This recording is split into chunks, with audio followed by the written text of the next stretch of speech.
Mitra TV நேயர்கள் அனைவருக்கும் திருவண்ணாமலை ஆழ்வாரின் இனிய காலை வணக்கம். இன்றைய ஜோதிட துணுக்குகள்.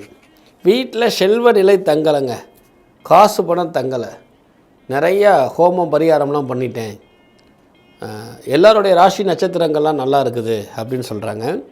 ஒரு சின்ன ஒரு விஷயத்தை கவனிக்க விட்டுருப்போம். உங்கள் வீட்டு வாசப்படி இருக்கு இல்லையா, அதுக்கு முக்கியத்துவம் கொடுக்கணும். இது பண்டைய முறைப்படி பாரம்பரியப்படி இருந்துச்சு. இப்போ இது மறுக்கப்படுது. என்னன்னா, வண்டி ஏற்றுவதற்காக ஒரு சருகல் போட்டுறாங்க, அல்லது ஒரு படியோட ஒரு படி எக்ஸ்டெண்ட் பண்ணி வண்டியை ஏறி நிறுத்திக்கிறாங்க. நம்ம சௌரியத்துக்கு தான் வீடு, ஆனாலும் கூட இந்த செல்வ நிலை தங்குவதற்கு வாசப்படியை 3 விதமாக வச்சாங்க. அது எப்படின்னு ஒரு உதாரணம் சொல்கிறேன்.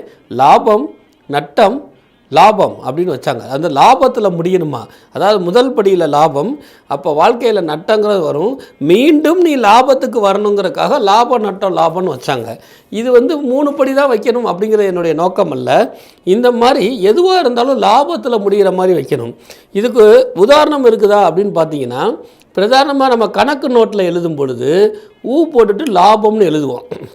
அது எதற்காகனா, நல்ல பொருளாதார வலிமையை கொடு அப்படிங்கிறதுக்காக லாபம்னு அர்த்தம். அந்த மாதிரி வீட்டினுடைய செல்வ நிலை தங்குவதற்கு பல்வேறு காரணங்கள் இருந்தாலும் கூட வீட்டில் இருக்கக்கூடிய வாசக்காலை பாருங்கள். ஒரு கால் ஒரு படி 2 படியாகவோ அல்லது நட்டத்தில் முடியும் மாதிரியா இருந்தால் அதற்காக வீடை இடிக்க வேண்டியதில்லை. அதுக்கு பக்கத்தில் ஒரு படி இருக்கிற மாதிரி ஒரு அமைப்பை ஏற்படுத்தி ஒரு கல்லை போட்டிங்கன்னா லாபம் நட்டம் லாபம்ங்கிறதுல போய் முடியும். இதில் என்ன 2 விஷயங்கள் இருக்குது. என்ன அப்படின்னா, முதல்ல எதையும் நல்லதாகவே பாரு, அது லாபகரமாக அமையும் அப்படிங்கிறக்காக தான் அந்த வாசப்படி.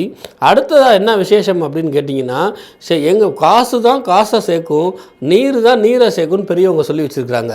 அந்த மாதிரி செல்வநிலை நீங்கள் உழைச்சிட்டு எல்லாமே காலியாகாமல் 10 ரூபா 20 ரூபா கூட தங்கக்கூடிய அமைப்பை இந்த வாசப்படி ஏற்படுத்தும். அதனால தான் வாசலை தாண்டி போகாதேன்னு பெண்ணை சொன்னாங்க. ஏன்னா பெண் நம்ம வீட்டு லட்சுமி, அப்போ வாசலை தாண்டி போகக்கூடாது அப்படின்னு. வாசக்காலுக்கும் வாசலுக்கும் இவ்வளோ சிறப்பு இருக்கிறனால வீட்டில் செல்வநிலை தங்குவதற்கு பிரதானமான நிறைய காரணங்கள் இருந்தாலும் வாசப்படியை சரி பண்ணி வாசப்படியை லாபம் நட்ட லாபமாக அமைச்சு நித்ரா டிவி மூலியமாக உங்கள் வீட்டில் என்றைக்குமே லாபகரமாக இருக்கணும்னு சொல்லி உங்களிடமிருந்து விடைபெறுவது திருவண்ணாமலை ஜோசியர், திருப்பணம் கோரக்கநாத அடிமை டி ஆனந்த ஆழ்வார். வணக்கம்.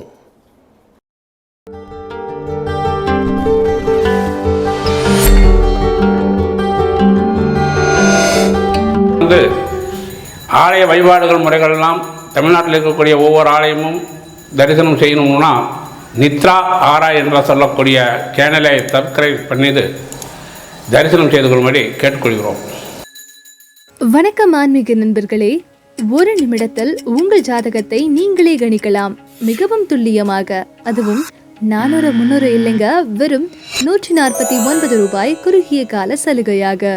நம்ம நித்ரா ஆரா சேனலை லிங்க் கிளிக் செய்து ஜாதகம் கணித்தால் 2 ஜாதகம் வெறும் 79 ரூபாய் மட்டுமே.